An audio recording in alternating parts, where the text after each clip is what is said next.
Саламатсызбы балалар, бүгүнкү тақырыбымыз салыштырууду үйрөнүү. Артык, кем, тең. Бүгүнкү сабакта сандарды салыштырып үйрөнөбүз. Эки санды, яғни бүгүнкү сабакта сандарды салыштыруу сөйлөнүн көмөгү менен үйрөнөбүз. Артык, кем, тең аркылуу, теңдүү аркылуу.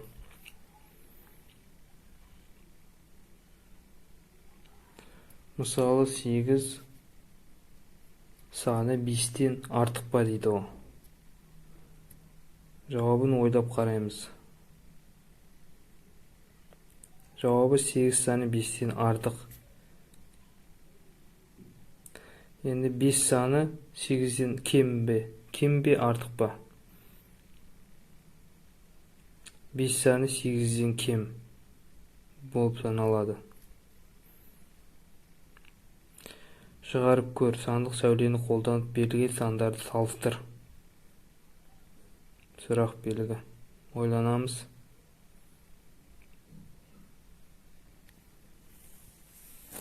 Сандық сәулені қолданып берілген сандарды салыстыр. 9 саны, яғни 2-ден артық болып саналады. Жауабы иә. Шығарып көр, сандық сәулені қолданып берілген сандарды салыстыр. Сандарды 5 саны және 9 саны қайсысы артық, кем? Яғни 9 саны 5-тен артық. Үшінші мысал. 7 саны мен 9 саны кем, артық ойланамыз. Жауабы 9 саны 7-ден артық болады. Яғни үлкен. Мысалдар келтіретін болсақ, 8 саны 2-ден артық па, кем ба? Жауабы иә, 8 саны артық 2-ден. Тағы бір мысал, 2 саны 5-тен артық па, кем ба?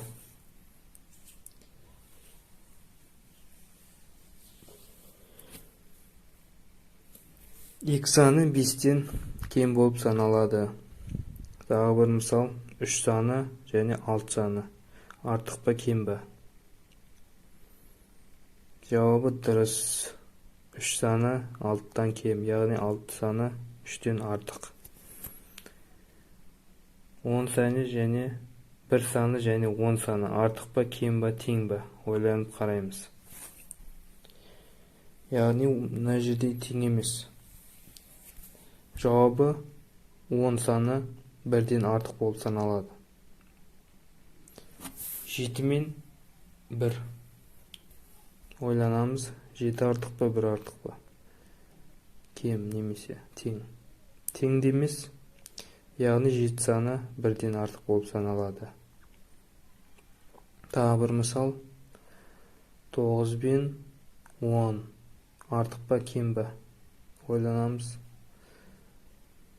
10 саны 9-дан артық болып саналады. Тағы бір мысал, 9 мен 9. Екеуі тең ба, артық па, кем ба? Екеуі, жауабы екеуі тең болады, әрине. 2 сан бірдей. 5 пен 3. 5 пен 3 артық па, кем ба? Ойланамыз. Әрине жауабы 5 саны 3-тен артық болып саналады. Артық, кем, тең болады. Осы таңбалар арқылы біз салыстыруды үйрендік, сәулені қолдану арқылы.